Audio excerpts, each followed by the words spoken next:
सादर वंदे। मैं पूनम शर्मा एनके हिंदी संस्कृत ज्ञान कोर्स में आपका स्वागत करती हूँ।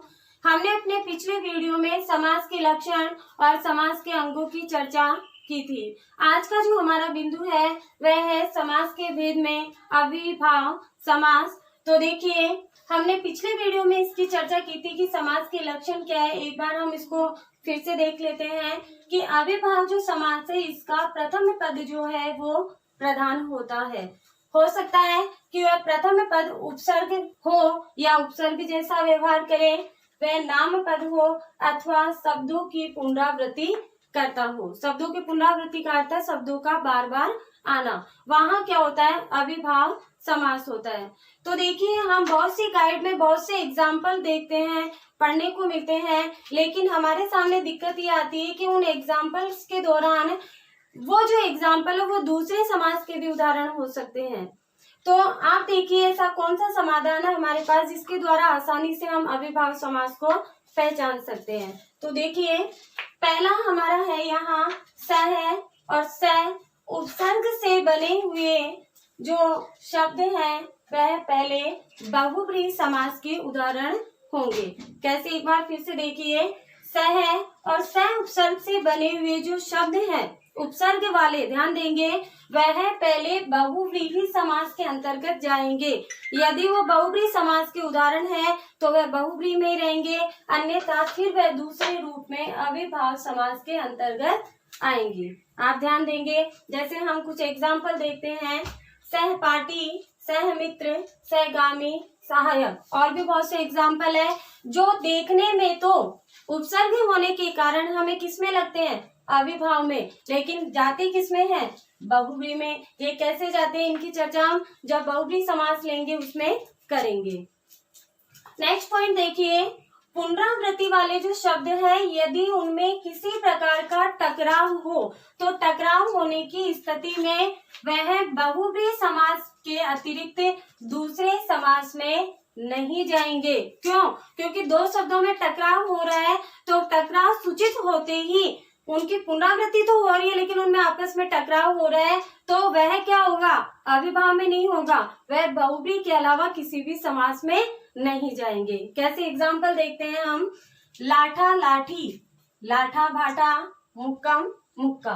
अब ये शब्द देखने में क्या लग रहा है? वे पुनरावृत्ति हो रही है, तो अविभाव में चले गए, नहीं जाएंगे। क्यों? क्योंकि जब इनका समास विग्रह करते हैं तो क्या होता है? लाठी लाठी से झगड़ा करना, लाठी पत्थर से झगड़ा करना या भाटा से झगड़ा करना, मुक्के मुक्के से ही झगड़ना, तो वह, तो ध्यान रखिएगा, टकराव होने के कारण पुनरावृत्ति तो हो रही है लेकिन टकराव होने के कारण वह बहुव्रीहि रहेगा, अन्य किसी समास में नहीं होगा। तीसरा हमारा पॉइंट है, यदि किसी शब्द का विग्रह न, ना, नहीं के साथ दो शब्दों में हो रहा है तो वहां नए तत्पुरुष समास होगा। अब ध्यान दीजिए, हमारे पास ना से नालायक आ गया, जैसे नियंत्रण आ गया, ऐसे शब्द देखने में हमें क्या लगेंगे? नए में चले जाएंगे, लेकिन कुछ एग्जाम्पल ऐसे होते हैं जो अव्यय में होते हैं, कुछ हमारा तत्पुरुष का अन्य भेद है नए समास, उसमें भी चले जाते हैं। वो कैसे? यदि किसी शब्द का हम विग्रह कर रहे हैं तो न, ना और नहीं शब्द पहले आ रहा है तो वह अविभाव में नहीं होगा, वो किस में चला जाएगा? नए तत्पुरुष समास में चला जाएगा। जैसे न न्याय, न उपस्थित, न या नहीं देखा, तो ये किस में चला जाएगा? यानी हम नए शब्द को पहले लेंगे तो दोनों पदों का विग्रह जब हमने किया तो वो किस में आ जाएगा? नए तत्पुरुष में आ जाएगा। हम एग्जाम्पल के तौर पे आपको और समझाएंगे। अब आगे देखिए, हमें किस प्रकार से क्या समझना, हमने बहुत से एग्जाम्पल सामने दिए हैं, पहले हम इस ट्रिक को देखेंगे और उसके बाद इन एग्जाम्पल को हम समझेंगे। तो देखिए, जहां प्रति उपसर्ग का प्रयोग हो वहां मुख्य जो शब्द होगा उसको दो बार लिखा जाएगा या दो बार बोला जाएगा। बोला जाएगा मतलब यहाँ अविभाव समास के अंतर्गत लिखा जाएगा। आ उपसर्ग यदि कहीं आ रहा है तो उससे बने हुए शब्द के अंत में तो क्या लगेगा? तक लगेगा। और नेक्स्ट है यथा, जो शब्द आएगा, जैसे यथाशक्ति आ गया, आ में हम अगर देखिए यहाँ देख लेते हैं एक बार, प्रति से जैसे प्रतिदिन आ गया तो प्रतिदिन में हमने क्या करेंगे? दिन दिन कर देंगे। आ उपसर्ग आ गया, आजन्म, तो आजन्म में हम क्या करेंगे, अंत में क्या लगाएंगे, तक, मरण तक लगाएंगे। यथा, जैसे यथाशक्ति आ गया, यथा संभव आ गया, यथार्थ आ गया, उन शब्दों में क्या लगेगा, अनुसार लगेगा। और अनुसार के साथ साथ में यदि प्रारंभ में आ रहा है तो क्या लगेगा, जैसा और जैसी। अब इन्हीं का समाधान लेते हुए हम एग्जाम्पल समझते हैं। एक एग्जाम्पल हम और देख लेते हैं कि बे, निर, नि और निश वाले जो उपसर्ग है उनके अंत में रहित, अंत में तो क्या लगेगा, रहित लगेगा, और प्रारंभ में क्या लगेगा, बिना लगेगा। अर्थात जहां बे, निर, नि और निश वाले उपसर्ग आ रहे हैं वहां शब्द के प्रारंभ में तो क्या लगेगा, बिना लगेगा, और शब्द के अंत में क्या लगेगा, रहित लगेगा। तो आप ध्यान दीजिए। अब हम एग्जाम्पल को समझते हैं। जैसे यथा संभव, हमने यहाँ देखा यथा संभव, अंत में क्या लगेगा, अनुस्वार, और प्रारंभ में क्या लगेगा, जैसा जैसी। तो देखिए यथा संभव है तो हमने क्या लिखा, जैसा संभव है। हमारी ट्रिक यहाँ देखिए काम कर रही है। फिर है प्रतिदिन, प्रतिदिन में हमने क्या किया कि प्रति उपसर्ग आ रहा है तो वह मुख्य जो शब्द है वो 2 बार आएगा। अब यहाँ देखिए प्रतिदिन का समास विग्रह क्या, हर दिन, दिन दिन भी कर सकते हो और प्रत्येक दिन भी कर सकते हैं।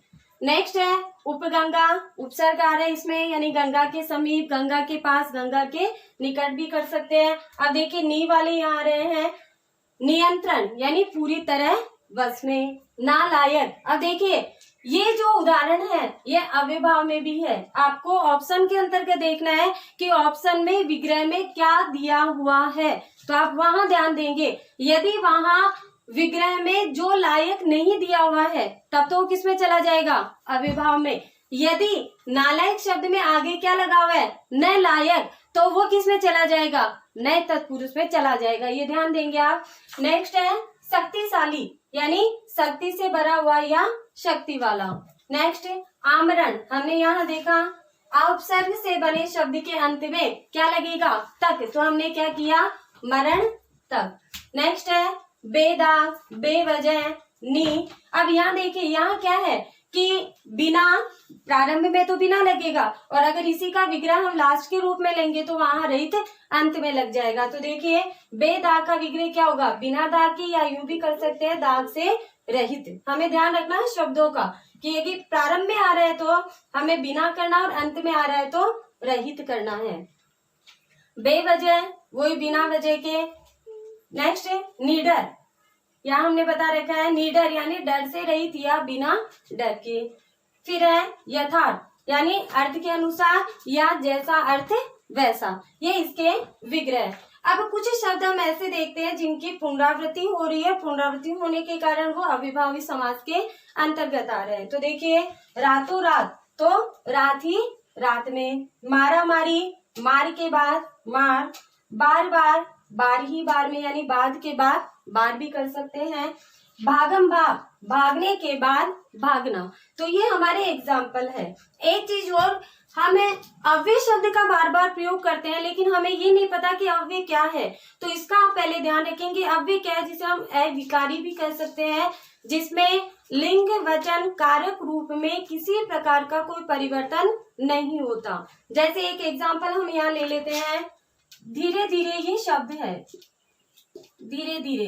अब इस शब्द को आप चाहे एक वचन के साथ प्रयोग लो, चाहे बहुवचन के साथ लो, चाहे स्त्रीलिंग के साथ या पुल्लिंग के साथ, धीरे धीरे अव्यय में कोई चेंज नहीं होगा। जैसे वे धीरे धीरे चले, चले। फिर यह है धीरे धीरे चल रहा है। ऐसे कुछ एग्जाम्पल है। अब चाहे आप स्त्रीलिंग के साथ प्रयोग कीजिए या वह पुल्लिंग के साथ कीजिए, हमारे इस शब्द में कोई चेंज नहीं होगा।